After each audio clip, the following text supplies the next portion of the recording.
خامنئی کے جوانی کے واقعات، ٹھیک ہے نا.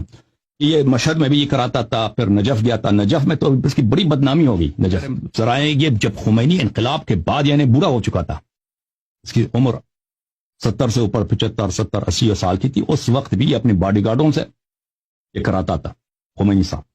وہ عالم نہیں ہے خامنئی بیچارہ، وہ بیچارہ بھی نہیں، وہ ایک فراڈی آدمی ہے، ظالم آدمی، قاتل آدمی ہے. اور میں آپ کو یہ بھی بات بتاؤں کہ یہ بڑا ہی ملعون آدمی ہے. میں نے بہت سارے زیادہ علماء سے اس کی لواط کی کہانیاں سنی ہیں. یعنی یہ خامنئی نوجوانی میں اس کا بلکہ نوجوانی کے بعد یعنی اس کی داڑھی وغیرہ بھی آ گئی تھی، اس زمانے میں بھی بدفعلی میں بڑا مشہور تھا. یہ اتنا یعنی کیا عرض کریں آپ کی خدمت میں، یہ اس کی مفعولیت کی کہانیاں اور اس کی لواط کی کہانیاں مشہد مقدس میں، جہاں ابھی بھی بہت سارے لوگ زندہ ہیں جن کو لوگ جانتے ہیں، جنہوں نے خامنئی کے ساتھ یہ فعل انجام دیا تھا.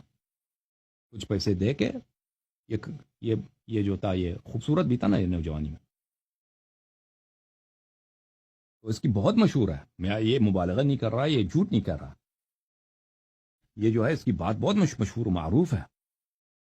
اور حوزے کے پرانے لوگ جو ہے نا اس کی کہانیاں اچھی طرح ان کو یاد ہے، وہ دوسروں کو سناتے ہیں کہ کس طرح. یہ تو بہت ہی فاسق آدمی ہے، یہ خامنئی نہایت ہی فاسق ہے. یعنی ہر لحاظ سے، اخلاقی لحاظ سے، عقیدتی لحاظ سے، عمل کے لحاظ سے بڑا فاسق آدمی ہے. اس کے لیے کسی کو قتل کرنا، کسی بے گناہ کو مثلا اس کا جان سے مار دینا، اس کے لیے پانی پینے کی طرح آسان ہے. اس کے پاس جو انٹیلیجنس سروس ہے وہ بڑا تیز ہے. سیستانی کے متعلق میں نے نہیں بولا ہے، حالانکہ سیستانی کے متعلق یہ میں نے سنا ہے نجف کے پرانے علماء سے کہ وہ بھی جوانی میں اس کا ریکارڈ اچھا نہیں ہے، لیکن میں نے کبھی اس کو ظاہر نہیں کیا تھا. ابھی میں نے ظاہر کیا. ابھی وہ سچ ہے یعنی اللہ جانتا ہے اس کو، ٹھیک ہے. سیستانی کے متعلق میں نے سنا ہے کہ اس کا ریکارڈ بھی صحیح نہیں ہے. خامنئی کے متعلق تو بہت مشہور ہے، ٹھیک ہے نا. یہ مشہد میں بھی یہ کراتا تھا، پھر نجف گیا تھا. نجف میں تو اس کی بڑی بدنامی ہو گئی. نجف اشرف میں جب گیا تھا تو اس وقت نجف کے جو غنڈے تھے اس کو پکڑ یہ ان کے مثلا ان کے کنٹرول میں ہوتا تھا. یہ نجف کے غنڈے جو ہے نا، جیسے ایک آدمی اپنے کنٹرول میں نہ ہو وہ اس کو اپنے ساتھ رکھتے ہیں، اپنے اور ایک دوسرے کے حوالے کرتے تھے اس طرح. تو پھر وہاں پہ آغا بزرگ تہرانی کی نے وہ خط لکھا تھا مراشی نجفی صاحب کو کہ اس کے والد کو بولو کہ اس نے ایرانیوں کی بدنامی کی ہے، اس کو بلا دو واپس. تو مراشی نجفی صاحب نے اس کے والد کو بلایا تھا. اس کے والد ایک معمم تھا، مولوی تھا، لیکن وہ جاہل ٹائپ کا.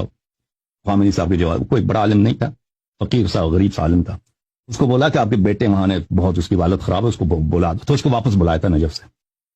اچھا، اور یہ بھی اس کے متعلق مشہور ہے. اب میں خمینی کے متعلق بتا دوں کہ خمینی کے متعلق میں نے ثقہ علماء سے سنا ہے. یہ بھی نوجوانی میں یہ بھی جو تھا اس فعل میں مبتلا تھا. اور علامہ امینی صاحب الغدیر، یہ اس زمانے میں خمینی صاحب کا حجرہ تھا فیضیہ میں، ٹھیک ہے نا. فیضیہ میں ان کا حجرہ تھا. تو یہ اس حجرے میں علامہ امینی صاحب نے طلاب کو منع کیا تھا کہ اس کے حجرے کے سامنے نہ جانا، اس کے حجرے کے پاس کھڑا نہیں رہنا، یہ بدنام آدمی ہے، اس پہ آپ کو تہمت لگ جائے گی کہ یہ بدفعل آدمی ہے. اور اس کے علاوہ بھی میرے ذرائع یہ جب خمینی انقلاب کے بعد یعنی برا ہو چکا تھا، اس کی عمر 70 سے اوپر 75 70 80 سال کی تھی، اس وقت بھی اپنے باڈی گارڈوں سے یہ کراتا تھا خمینی صاحب. یہ میں نے ثقہ ذرائع سے سنا ہے عزیز، ثقہ ذرائع سے.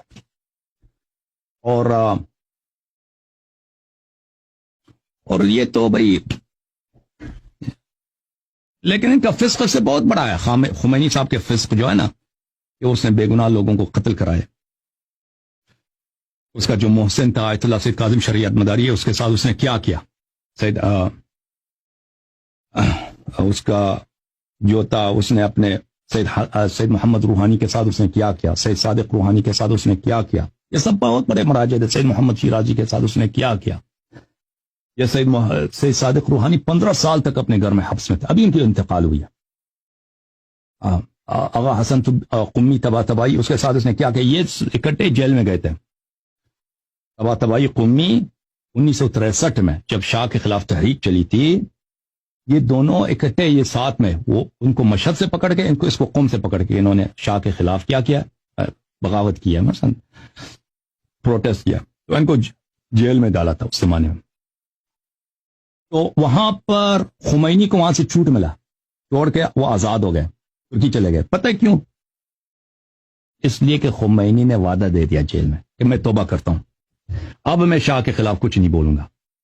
لیکن تبا تبائی قمی وہ مرد تھا، اس نے بولا کہ نہیں میں وعدہ نہیں کروں. وہ بیچارہ اسی زمانے سے شاہ انقلاب تک، جب انقلاب پیروز ہوا ہے اس زمانے تک وہ قید میں رہا، کبھی تبعید میں اور کبھی قید میں.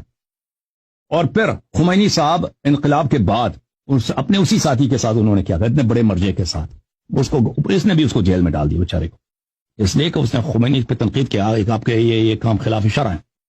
ٹھیک ہے نا. تو یہ اس نے خمینی اپنے باڈی گارڈوں سے کراتا تھا.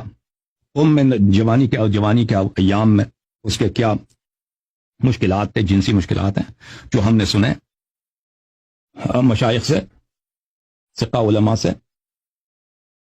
وہ کیا ہیں وہ اپنی جگہ، لیکن یہ تو سب دنیا کے سامنے ہے. اس کے یہ افعال ان کے تو دنیا کے سامنے ہے. ٹھیک ہے نا بھائی.